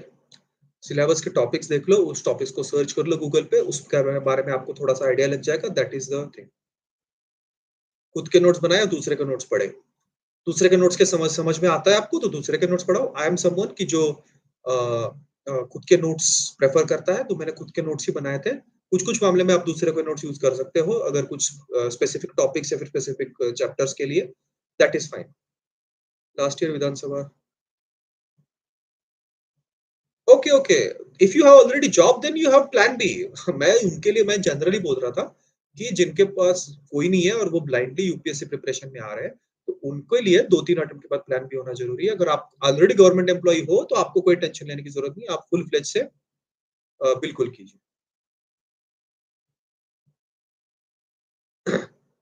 अ, आपने कितने मार्क्स से क्लियर किया था वो इम्पोर्टेंट है और आप कितने कॉन्फिडेंट हो। देखो कॉन्फिडेंस की है सीसैट में। अगर आप जाओगे ना माइंडसेट से कि मैं सीसैट फोड़ दूँगा अंदर जाके, तो आप पास होके भी आओगे। तो आपको अगर कॉन्फिडेंस है, तो ठीक है, फिर पीवाईक्यूज़ करो बस that should be fine. But अगर आपके पास थोड़ा बहुत टाइम है, तो मैं जो क्रैश कोर्स करा रहा हूँ, उसमें से आप मेजर टॉपिक जैसे कि अरिथमेटिक हो गया, लीनियर इक्वेशंस हो गया, परम्यूटेशन कॉम्बिनेशन हो गया, एटलीस्ट ये जो टॉपिक्स है वो आप क्रैश कोर्स से कीजिए, जो इन वीक और ये वीक में कमिंग वीक में अपलोड हो जाएँगे वो, तो वहाँ से आप कर लीजिए वो। अगर आप कॉन्फिडेंट हो, तो PYQ is also fine. Current affairs की तैयारी मैंने बताया ऑलरेडी संतोष सर पे मैंने रिलाय किया था। न्यूज़पेपर का इम्पोर्टेंट टॉपिक्स कैसे निकालें। आपने सिलेबस पढ़ा है ना, सिलेबस आपके सामने रखिए और उसके रिलेवेंट जो भी आएगा आपको पता चल जाएगा वो इम्पोर्टेंट है। और जैसे-जैसे आपकी प्रिपरेशन बढ़ेगी, वैसे ही आपको एक वो सूझबूझ आ जाएगी कि यूपीएससी के लिए क्या रिलेवेंट है और क्या नहीं है। मैगज़ीन्स कितनी इम्पोर्टेंट है? यार देखो वो तो यूज़ करने पे मैगज़ीन्स वैसे ऐसा मैं तो नहीं बोलूँगा कि मैंने मैगज़ीन्स पढ़ी है और इसलिए सिलेक्ट हुआ हूँ।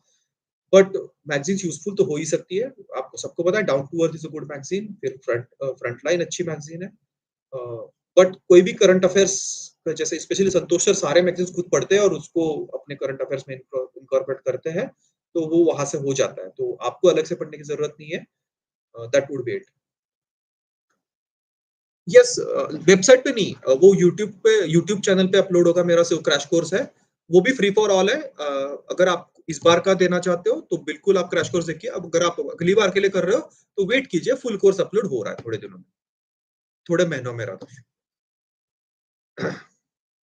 डेली कितने घंटे पढ़ाई करें? जितने कर सकते हो उतने करो। अगर कोई टॉपर बोल रहा है कि मैंने 6 घंटे पढ़ाई करके इस एग्ज़ाम को निकाला है, तो गुड फॉर हिम और हर। वो आप मान लो कि वो जीनियस लोग हैं और इसलिए वो कर पाए। मैं आपको अपने एक्सपीरियंस से बताता हूँ, मैंने 2020 के अटेम्प्ट में 14-14 घंटे 5-6 महीने तक रोज़ पढ़ाई की थी और उस बेसिस पे मैं सिलेक्ट हुआ। अ, और अभी भी मेंस जब आता है तब 12, 13, 14 घंटे पढ़ते हो। A most of the toppers I know पढ़ते हैं 12-14 घंटे, तो ये मत मानिए कि 7-8 घंटे पढ़ के अगर कोई टॉपर टॉप कर रहा है, तो वो जीनियस है, वो एक्सेप्शन है, वो नॉर्म नहीं है। तो प्लीज़ जितने घंटे पढ़ सकते हो उतने पढ़ो और आपकी कॉम्पिटिशन जिनके साथ है, उनको अगर आप देखोगे, तो आपको और ज़्यादा पढ़ना चाहिए। जितना पढ़ सकते हो पढ़ो।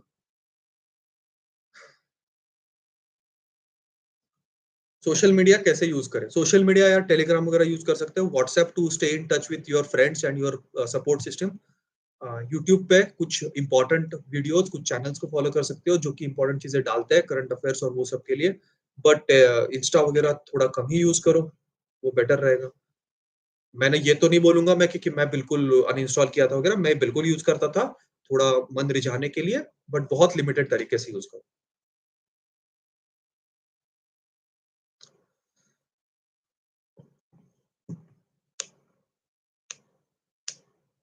राइट यार ये ट्रिक्स की बात नहीं है देखो आईएफएस का जो कट ऑफ क्लियर करते हैं और जो कर नहीं पाते हैं ट्रिक्स की बात नहीं है ये फंडामेंटल्स और बेसिक्स क्लियर होने की बात है ये एग्जाम स्ट्रेटेजी की बात है कि मैंने ऑलरेडी प्रीलिम क्या करना है बताया 60 से 70 क्वेश्चन बेसिक सवाल से आएंगे जो कि basics of economics basics of polity basics history history से 15 सवाल आएंगे इस बार तो एंशियंट से 13 सवाल आए थे उसमें से मेरे 11 सही हो गए थे क्योंकि मैं एंशियंट अच्छे से पढ़ा था इस बार अ, तो वो है यार पढ़ो, ज़्यादा से ज़्यादा मैटर कवर करो।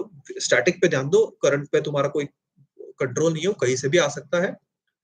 और दूसरा है एनालिटिकल माइंड आपको ट्रेन करना है अपना, जो मैंने बताया है कि मॉक टेस्ट कैसे लगाने हैं। तो इसलिए training of your mind is important और तीसरी इम्पोर्टेंट चीज़ है काम रहना इम्पोर्टेंट है। अब इस बार 2023 का जब पेपर आया प्रीलिम्स का मेरे सामने, तो मैंने स्माइल किया क्योंकि मुझे पता था कि everybody has the same paper and everybody else is panicking and I am not panicking. तो वो है काम रहो just be at the moment, एक question at a time treat करो, and that is all. Calm head on your shoulders is your biggest assets. कोई tricks में ऐसे special tricks तो है नहीं, सबको पता है एलिमिनेशन कैसे वर्क करता है, वही है. पेरिफेरल नॉलेज यार, हाँ, वो तो कभी-कभी किसी का भी काम आ सकता है. बचपन में कोई पढ़ी हुई चीज़ यहाँ पे काम आ गई, वो किसी के साथ भी हो सकता है. जैसे कि लास्ट ईयर में एक क्वेश्चन था हुंडी का, वो मैंने एक अमीश त्रिपाठी की वो इमॉर्टल्स ऑफ मेलुआ पढ़ी थी, उसमें वो हुंडी वगैरह की बात करते थे, तो मुझे पता था हुंडी क्या होता है. वो आ गया काम, कहीं और पढ़ा था, कहीं और काम आ गया. या फिर बचपन से देखा है जैकफ्रूट का ट्री मैंने हमेशा कोंकण रीजन में, जो कि एवरग्रीन फॉरेस्ट में एवरग्रीन टाइप का फॉरेस्ट है उधर, तो मुझे पता था कि जैकफ्रूट इज एवरग्रीन ट्री. वो इस बार काम आ गया. How much time does it take to complete basic books? Time के मामले में मत, टाइम के उस पे मत देखो उसको. जज मत करो कि बेसिक बुक्स कितने में कवर करना है. Just cover it thoroughly, cover it well. Yeah, no, 20 FLTs this time in coaching. I'm getting.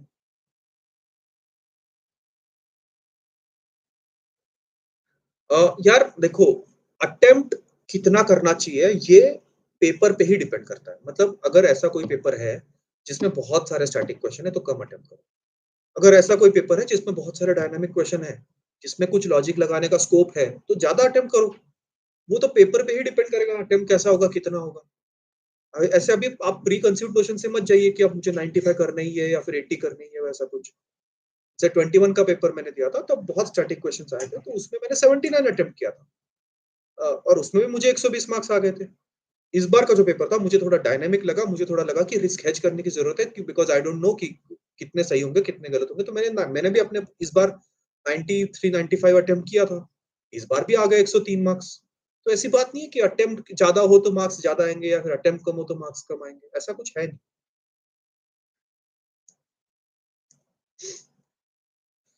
Alright, if you have any other questions, ask, or otherwise I'll end the session. And final suggestion from my side is, यार अपने आप को खोना मत इस सारे process में, क्योंकि ये प्रोसेस बहुत ही लंबा है, बहुत it takes a lot out of you. तो एक यूपीएससी के बाहर भी दुनिया है, वो हमेशा याद रखना. अपने मतलब कुछ कभी डिसहार्टन भी हो रहे हो तो वो नेचुरल सी बात है. सेल्फ डाउट करना बहुत नेचुरल सी बात है. बट इससे ये मत भूलना कि इसके बाहर भी एक दुनिया है, वो कि बहुत खूबसूरत है, बहुत अच्छे से जी जा सकती है. ऐसा ज़रूरी नहीं है कि यही लाइफ है. इसके बाहर भी बहुत अच्छी लाइफ है, वो हमेशा याद रखना. और एफर्ट लगाना, क्योंकि कॉम्पिटिशन बहुत सीवियर है. ये जॉब बहुत अच्छी जॉब है, no doubt about it, but this is not the only job. या फिर बस ऑफिसर्स लोग ही दुनिया में अच्छा काम कर रहे हैं और बाकी नहीं कर रहे हैं, ऐसी बिल्कुल बात नहीं है. आप यहाँ पे आए हो, अपनी मर्ज़ी से आए हो. बिल्कुल अच्छे से पढ़ो, जितना पढ़ सकते हो पढ़ो. Take make good friends, because this is the time. मैं यूपीएससी ने मुझे बस 2 चीज़ें दी है, ऐसा मैं सबको बोलता हूँ. एक है रेज़िलियंस, कि चाहे जो भी हो जाए मैं हिलता नहीं, रेज़िलिएंट हूँ मैं. क्योंकि इतनी बार फेल्योर देख के आदमी रेज़िलिएंट बन जाता है. पेशेंस. और ती दूसरी इम्पोर्टेंट चीज़ है लोग. इतने अच्छे लोग मुझे यूपीएससी के जर्नी में मिले हैं ना, that is the treasure of this journey. आपको भी आई होप अच्छे लोग मिले होंगे, तो आप उनको ज़रूर ट्रेजर कीजिए.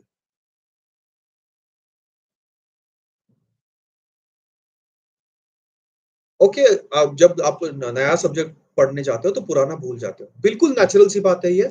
ये आपके साथ पहली बार नहीं हो रहा, सबके साथ होता है ये, क्योंकि हम कोई कंप्यूटर नहीं है, हम इंसान हैं, हमें रिवीजन चाहिए होती है. तो जब आप 4, 5, 6, 7, 8 रिवीजन करोगे तभी चीज़ें आपकी याद रहेगी. आज किया, आज मैंने पढ़ा, शाम को रात में सोते टाइम फिर से रिवाइज़ किया. फिर वीकेंड पे मैंने फिर से रिवाइज़ किया. फिर मैंने 15 दिन बाद फिर से रिवाइज़ किया. फिर 1 महीने बाद फिर से रिवाइज़ किया. फिर 6 महीने बाद फिर से रिवाइज़ किया. That is how you revise periodically. And uh, तभी चीज़ें याद रहेंगी.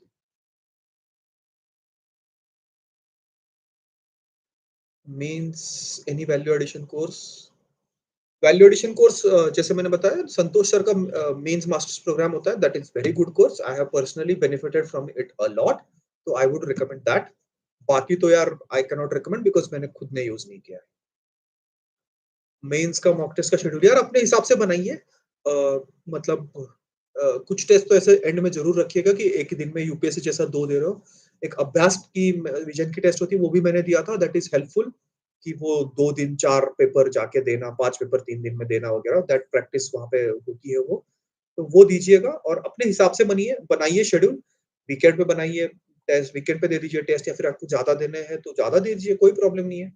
बट टेस्ट को एनालाइज़ करना भी इम्पोर्टेंट है। Some days I'm zero and my past failures in other exam haunt me. I feel you completely. I feel you completely. लगता है सबको लगता है एवरीबॉडी गोज़ थ्रू इट यार मतलब मुझे भी बहुत बार इंटरव्यू में मैं 3 बार फेल हुआ हूँ, तो बहुत बार लगता है कि मैंने क्या ही किया है लाइफ में। बहुत सेल्फ डाउट आता है, खुद को क्वेश्चन करते हैं हम लोग, खुद का सेल्फ वर्थ एकदम ज़ीरो है, ऐसा लगता है कि लोगों को फेस करने का मन नहीं करता, जाने का मन नहीं करता, किसी से मिलने का मन नहीं करता। मैं बिल्कुल आपकी बात समझता हूँ, बट इसका सॉल्यूशन यही है कि आपको ये मेंटल बैटल फाइट करना होगा और आपको ये बात समझनी होगी, कि ये जो यूपीएससी की टेस्ट है ना, ये कोई इंटेलिजेंस की टेस्ट नहीं है। This is a recruitment test. तो यूपीएससी में अगर आपका सिलेक्शन या फिर कोई भी गवर्नमेंट एग्ज़ाम में आपका सिलेक्शन नहीं होना, is not comment on your intelligence और your worth as a human being. ये एक रिक्रूटमेंट टेस्ट है और यूपीएससी के अकॉर्डिंग आप इस जॉब के लिए फिट नहीं हो, इतना ही है। ये भी यूपीएससी के अकॉर्डिंग है। ये कोई एकदम भगवान नहीं बोल रहे आपको ये जाके। तो आप बिल्कुल इस बात को समझिए कि ये एक रिक्रूटमेंट टेस्ट है, ये कोई इंटेलिजेंस का टेस्ट नहीं है और करने के लिए बहुत अच्छी-अच्छी चीज़ें हैं दुनिया में, बहुत अच्छा कर रहे हैं लोग। अभी इंडिया इतना ग्रोइंग फेज़ में है, आपको सबको पता है कि it's we are a growing economy, we are expanding so much. तो बहुत इनफाइनाइट अपॉर्च्युनिटीज़ है दुनिया में, बहुत करने लायक चीज़ें हैं। तो ये कोई आपकी वर्थ पे कमेंट नहीं है, तो वैसे मत सोचना और please a, be strong about it और वही है यार मतलब बिल्कुल ज़ीरो मत फ़ील करो, कोई ज़ीरो नहीं हो तुम, बहुत हीरो हो तुम। ठीक है, अच्छा काम करते रहो, अच्छा अच्छे लोग अपने लाइफ़ में रहे, अच्छे वैल्यूज़ रखो and you are good to go. Then value addition कौन सा सोर्स मैंने ऑलरेडी बताया यूट्यूब से करो, गूगल से करो, चैट जीपीटी से करो या फिर कोई कोर्स जॉइन करो जैसे संतोष सर का कोर्स मैंने बताया।